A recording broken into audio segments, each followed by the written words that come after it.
Bismillahirrahmanirrahim. Assalamualaikum warahmatullahi wabarakatuh. Waalaikumsalam warahmatullahi wabarakatuh. Alhamdulillahirabbil alamin. Apa kabar teman-teman semuanya? Alhamdulillah. Allah Akbar. Allahu Akbar. Semoga semangat di awal tahun ini senantiasa berkelanjutan sampai juga dengan di hari-hari yang berikutnya tetap semangat apapun kondisinya. Insya Allah itu yang terbaik dari Allah untuk kita. Amin ya rabbal alamin. Insya Allah pada kesempatan kali ini Nima akan kultum karena bukan kalian sih ya, lebih tepatnya teman-temanku pada punya series gitu ya. Merasa aku tak punya, yang kadang terombang-ambing gitu ya. Merasa pengen punya juga gitu ya. Kalau kan udah khasnya dengan sirahnya, aku mencoba. Tapi aku tidak tahu, maksudnya Nima nggak tahu ya ini bakal cocok atau enggak temanya sama Nima, karena emang Nima tuh kayaknya udah seneng aja gitu bawain kayak hal-hal di Jawa yang ada filosofinya gitu. Udah seneng gitu kayak gitu. Tapi ya ini mari coba hal baru. Jadi buku ini ditulis oleh Adil Fathi Abdullah, serinya Keluarga. Judul bukunya Menjadi Ibu Dambaan Umat. Judul aslinya adalah Kaifatus Bihina Umman Misaliyah. Penerbitnya Daru Zahabiyah, terus diterjemahkan oleh Abdul Hayy Al-Qattani, Abdul Hadi Yasin. Ini penerbitnya adalah Gema Insani. Buku ini ada beberapa bagian. Tentunya belum sebanyak bagiannya Hulwah yang 17. Dan tentu tidak sebanyak punya Kanuril karena saya mencoba. Ini bagiannya ada insya Allah 6 bagian. Di bagian pertama itu ada mengapa penulis buku perlu menulis buku tentang peran ibu. Ya, poin yang pertama itu adalah di kata pengantar itu dituliskan oleh penulis bukunya hadis yang berarti Allah akan menanyakan, yang artinya Allah akan menanyakan semua orang yang memegang tanggung jawab tentang apa yang menjadi amanahnya itu. Apakah ia memeliharanya ataukah menyia-nyiakannya, sehingga seorang suami ditanya tentang keluarganya. Tentunya tak luput juga seorang ibu tidak lebih kecil perannya dari seorang ayah, karena seorang ibu juga bertanggung jawab atas apa yang menjadi tugasnya dan anak-anaknya. Bahkan pengaruhnya dalam pendidikan anak dapat melebihi pengaruh seorang ayah.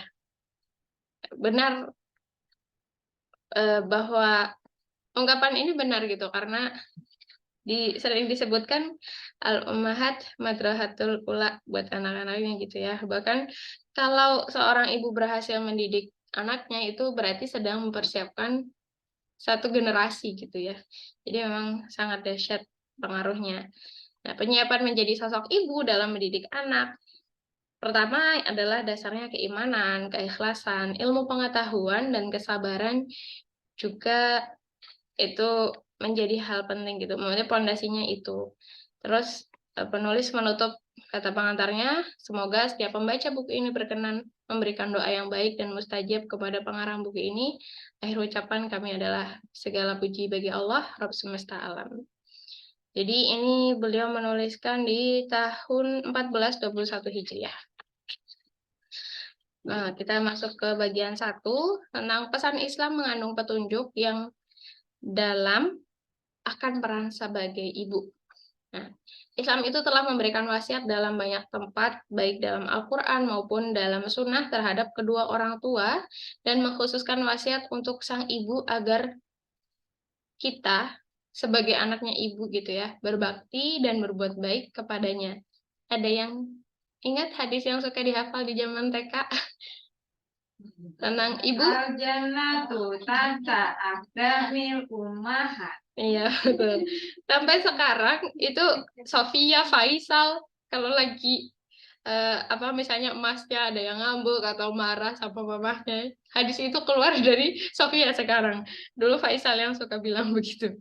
Ya, jadi Masya Allah itu sudah ditanamkan sejak kecil ya. Semoga itu menjadi wasilah biar generasi ini tuh berbakti sama ibunya tuh beneran gitu. Nah, dan di antara ayat-ayat Al-Quran yang mewajibkan kita untuk berbakti dan berbuat baik kepada orang tua ada di surah apa? Insya Allah teman-teman udah pada hafal. Yang yang jangan berkata ah itu juga kan offense. Terus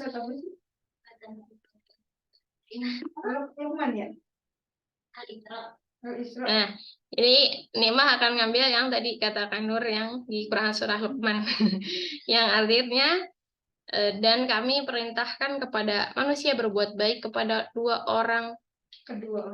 kepada dua orang ibu bapaknya dari keduanya, ibunya telah mengandungnya dalam keadaan lemah dan bertambah-tambah dan menyapihnya dalam 2 tahun. Bersyukurlah kepada Allah dan kepada dua orang ibu bapakmu, hanya kepada Allah lah tempat kembali.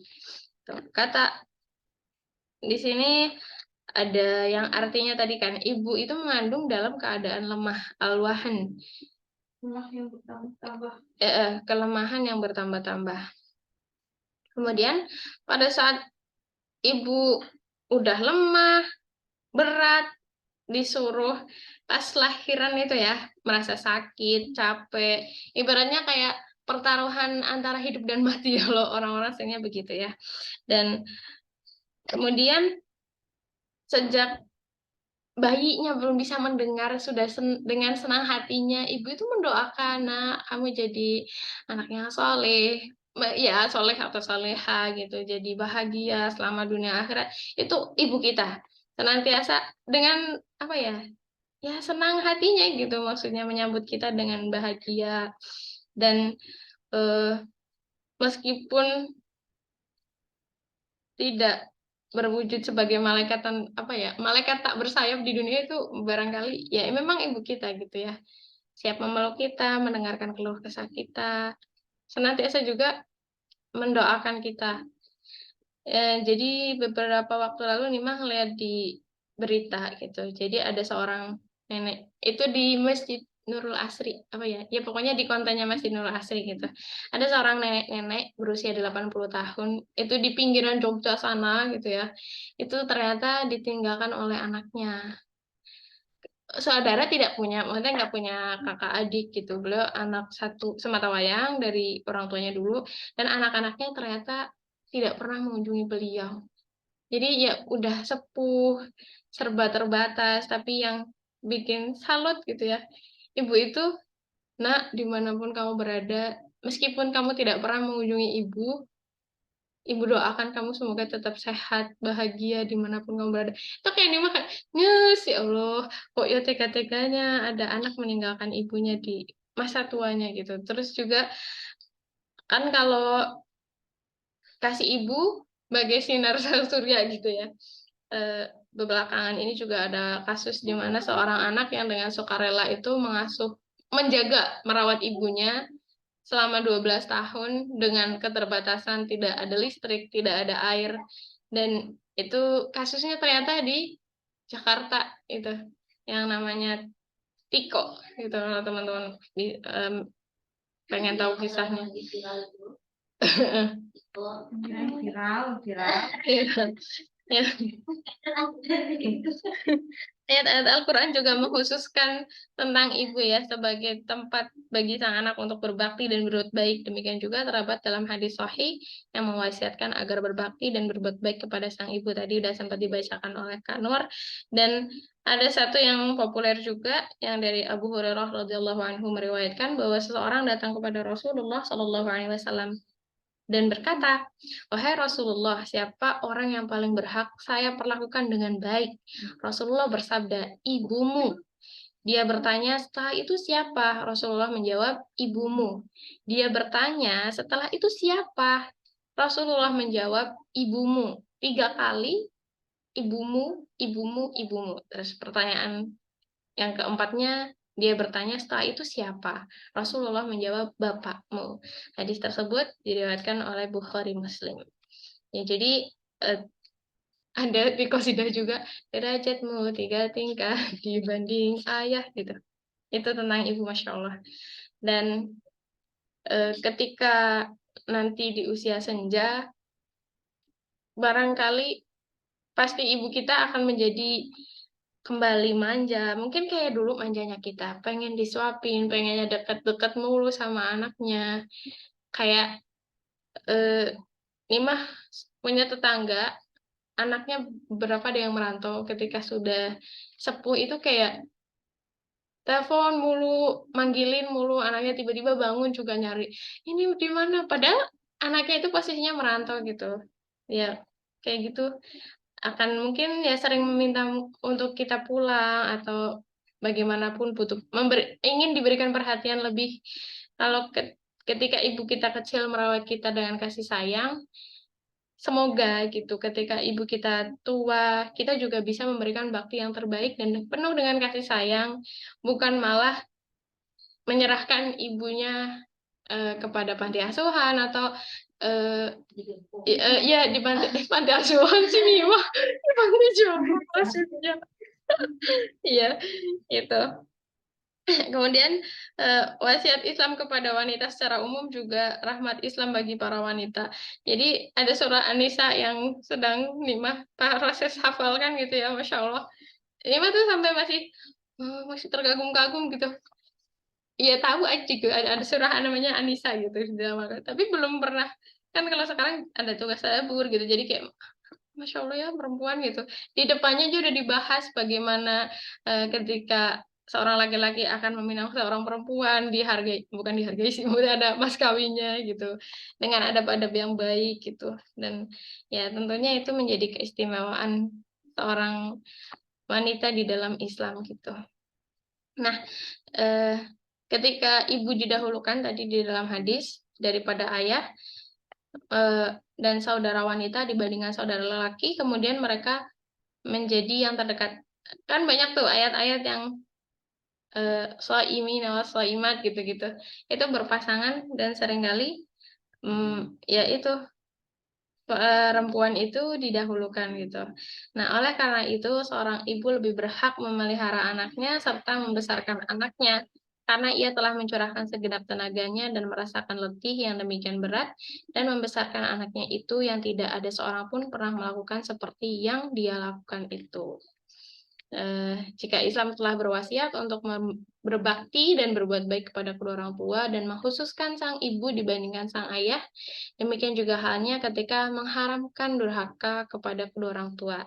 Islam mengharamkan durhaka kepada orang tua, terutama ibu, dengan sudah jelas gitu tadi yang berkata tidak boleh gitu ya.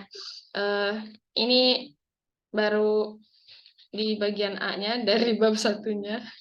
Ya, semoga Allah jaga kita agar senantiasa menjadi anak yang bisa berbakti kepada orang tua, tadi terutama ibu, tapi tidak juga mengesampingkan berbaktinya kepada ayah gitu ya. Baik ketika beliau dalam kondisi sehat atau ketika beliau dalam kondisi sudah lemah, apalagi ketika beliau sudah dipanggil menghadap ilahi gitu ya. Karena berbakti kita ketika orang tua sudah dipanggil menghadap ilahi kan banyak caranya gitu ya, dengan tetap menjaga silaturahim dengan saudara-saudara, senantiasa mendoakan gitu ya. Semoga ada kebermanfaatan yang bisa diambil pada kultum yang Nima sampaikan kali ini. Akhirul kalam, bila taufiq wal hidayah. Assalamualaikum warahmatullahi wabarakatuh.